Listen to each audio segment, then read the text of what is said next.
Kochi വൈറ്റിലയിലുള്ള RK art ഗാലറിയിൽ ഒരു ചിത്രപ്രദർശനം നടക്കുകയാണ്. ബിനാലെ നഗരത്തിന് ഒരു കലാപ്രദർശനം വലിയ വാർത്തയൊന്നുമല്ല. കൊച്ചിയുടെ പതിവാണ് അത്. എന്നാൽ ഈ പ്രദർശനം ഒരു പ്രതിഷേധവും സമരവുമാണ്. വാർത്ത കാണും. കലാകാരന്റെ സമരം ചായവും ക്യാൻവാസും കൊണ്ടാണെന്ന് ഇവർക്കറിയാം.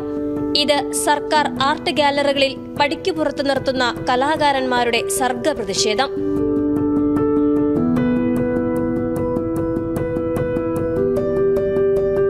സർക്കാർ ഗാലറികൾക്ക് വേണ്ടാത്തവർ ചേർന്ന് ഒരു കൂട്ടായ്മയുണ്ടാക്കി. തിരസ്കൃതരുടെ കലാവിഷ്കാരങ്ങൾക്ക് അവർ തന്നെ പ്രദർശന സാധ്യതയൊരുക്കി കാണാൻ വിളിക്കുകയാണ്.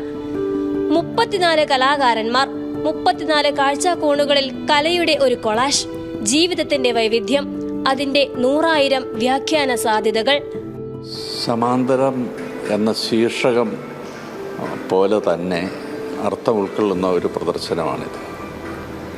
കലാകാരന്മാരെയും ചിത്രകാരന്മാരെയും ഒക്കെ പരിപോഷിപ്പിക്കുന്നതിന് വേണ്ടിയും അവർക്ക് വേണ്ടി സർക്കാർ ഏർപ്പെടുത്തിയിട്ടുള്ള ലളിതകലാ അക്കാദമി പോലുള്ള സ്ഥാപനങ്ങൾ വളരെ വിവേചനപരമായും വിഭാഗീയതയോടുകൂടിയും പെരുമാറുകയും പ്രവർത്തിക്കുകയും ചെയ്യുന്ന ഒരു സന്ദർഭത്തിലൂടെയാണ് നമ്മുടെ കലാലോകം കേരളത്തിൽ കടന്നുപോയിക്കൊണ്ടിരിക്കുന്നത്. സിന്ധു സംസ്കാരത്തോളം പഴക്കമുള്ള ലോഹവാർപ്പ് ശില്പകലയായ ഡോക്ര സമ്പ്രദായത്തിലെ വെങ്കല ശില്പങ്ങളുടെ ഒരു ചെറുശേഖരവും പ്രദർശനത്തിലുണ്ട്.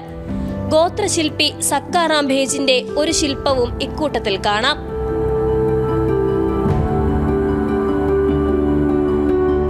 മുഖ്യധാരയ്ക്ക് പുറത്തുള്ള കലാകാരന്മാരുടെ ആത്മാവിഷ്കാരത്തിന് സമാന്തരമായ ഇടം നൽകുകയാണ് ഈ സമാന്തര കലാപ്രദർശനം.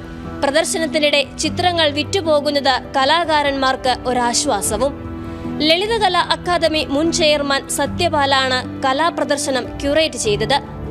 Sheena Martin, news Malayalam, Kochi.